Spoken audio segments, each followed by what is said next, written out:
C'est entendu, en Chine, l'environnement est dans un état dramatique. Le pays est devenu le premier émetteur de CO2 de la planète. Le développement à marche forcée s'est fait au mépris de règles de protection élémentaires. Et la plupart des nombreuses émeutes dans le pays sont désormais liées à des drames environnementaux. La Chine serait donc en train de vaciller au bord d'un gouffre effrayant où le soleil ne brillera plus jamais.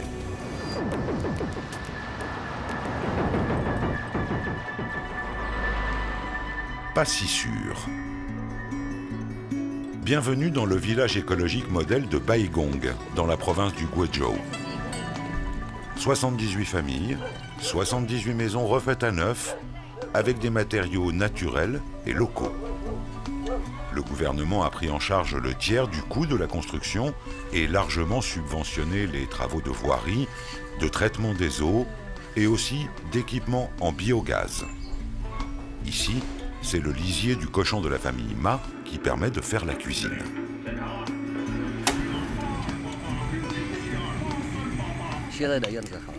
C'est rudement mieux maintenant. Avant les travaux, à chaque fois qu'il pleuvait, on avait de l'eau jusqu'aux genoux. Avec tout ce qui a été fait, nous n'avons plus de problème et nous faisons des économies. C'est vraiment le jour et la nuit. Repérée par diverses associations, la petite cité modèle a même été gratuitement équipée en éclairage public solaire. Vedettes de cinéma, barons politiques nationaux et même Tony Blair sont venus saluer les efforts du village de Baigong et de son chef, pas peu fier des résultats. Parce que notre village a été désigné pour être le village écologique exemplaire de la province du Guizhou. Tous nos efforts ont permis de donner une véritable image à ce village, un peu comme une marque. Et donc plus tard, tous les autres villages vont nous prendre comme une norme standard.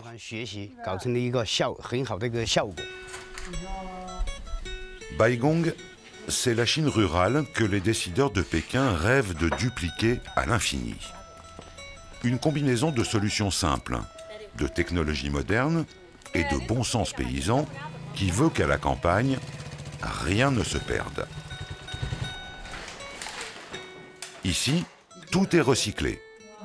Ferraille, verre, bois, plastique, tout peut servir, tout a une valeur.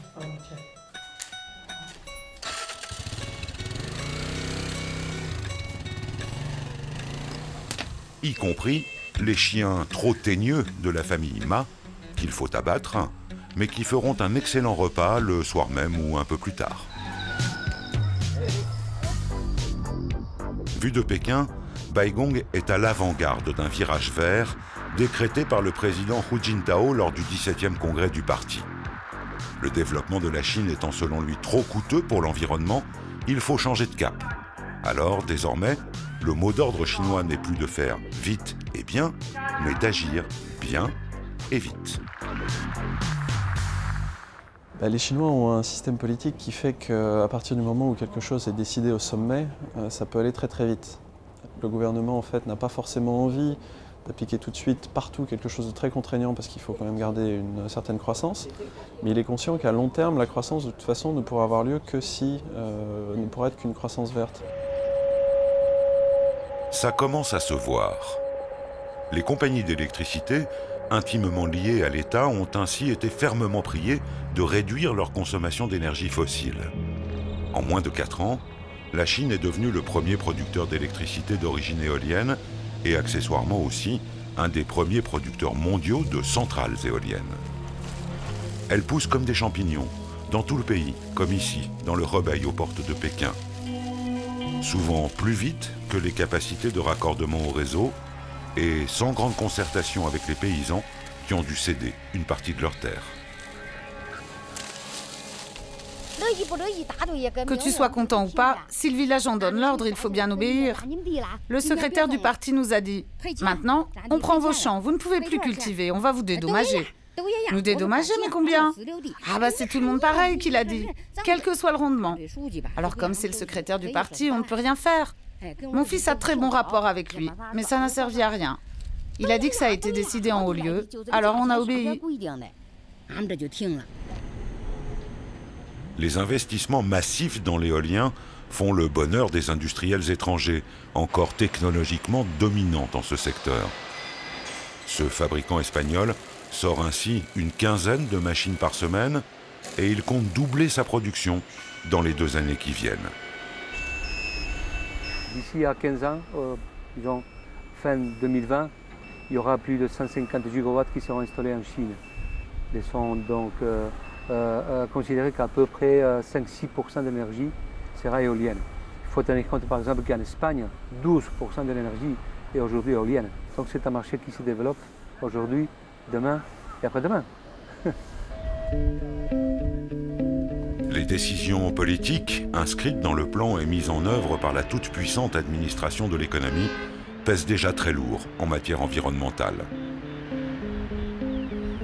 Selon Pékin, au 1er septembre 2009, la consommation d'énergie a baissé de plus de 3% et les émissions de dioxyde de soufre et de carbone, respectivement de 5 et 2,5%.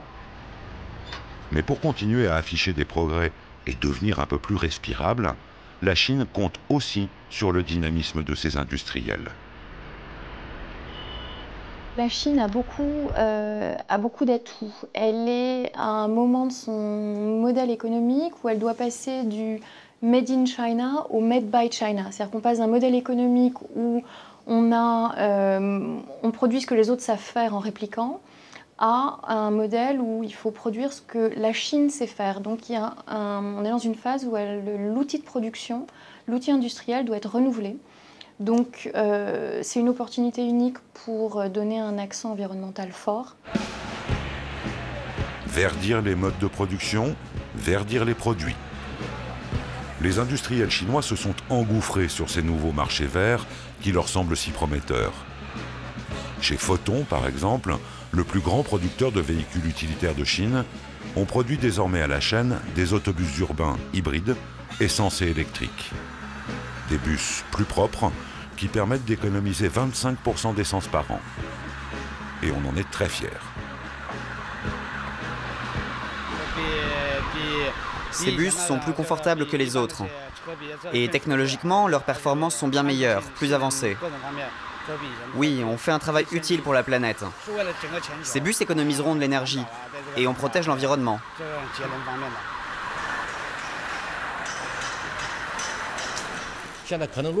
Aujourd'hui, dans le monde, il n'y a que la ville de Los Angeles qui ait un nombre important de bus propres. Nous, à Pékin, cette année, nous allons en mettre 1000 en circulation.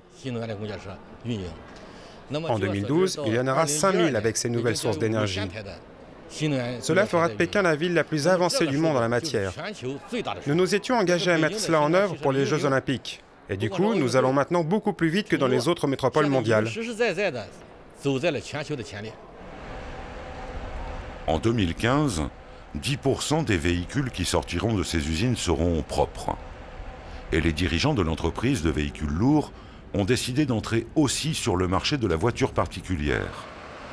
Leur laboratoire d'études, puissamment subventionné par l'État, planche sur de nouveaux moyens de propulsion, hybrides ou à hydrogène. Comme il y a du profit dans l'air, le business vert se porte de mieux en mieux en Chine. Parfois, il est même sous haute protection. Banlieue de Pékin, préparatif d'une exposition florale internationale.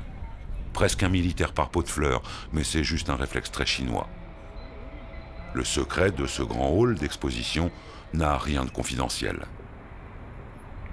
Voilà l'homme qui a porté ce projet, Wang Li.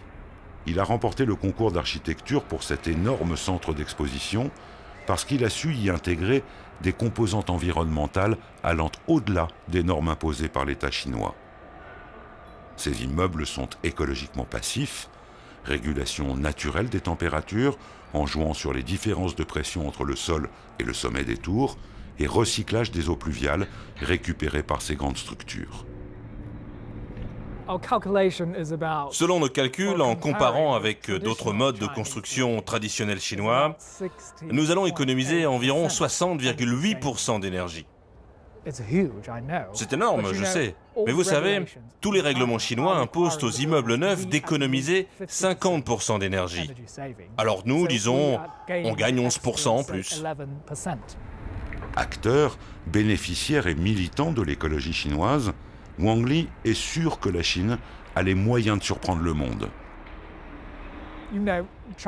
Vous savez, en Chine, nous avons cette tradition du confucianisme, dans laquelle la moralité est une question centrale. Alors, tout le monde en Chine, ou la majorité des gens, croit que le fait d'être vert, c'est en partie être moral. Être bon pour l'autre, être responsable pour la société, pour le futur de l'humanité. Je suis sûr que la Chine sera beaucoup plus propre dans 10 ans qu'elle ne l'est maintenant. Beaucoup, beaucoup, beaucoup plus propre. Attendez, vous verrez. C'est sûr. Évidemment, en contemplant Pékin par un petit matin bien crasseux, cet optimisme s'effrite assez vite. La Chine a certes les moyens politiques et l'ambition industrielle qui lui permettraient de passer au vert, mais pour les vrais écologistes, il manque quelque chose d'essentiel. Les associations de protection de l'environnement, elles sont autorisées, en apparence. Mais qu'est-ce qui est possible?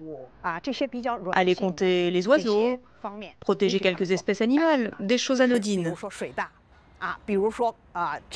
Mais si on s'intéresse aux barrages ou encore aux usines chimiques, c'est-à-dire si on attente aux intérêts économiques fondamentaux de certains groupes, alors là, ça devient très difficile d'agir. Mais rassurez-vous, Pékin ne deviendra pas toute noire. Parce que le noir, ça vient du charbon, des voitures, de tout ça, quoi. Mais quand il n'y aura plus d'eau, il n'y aura plus personne. Ce sera vide. Donc ça ne sera pas noir, mais ce ne sera pas vert non plus. Son humour grinçant n'a pas droit de citer en Chine, où il convient désormais d'être optimiste, y compris en matière d'écologie. Même si tous les Chinois savent bien que la route va être terriblement longue.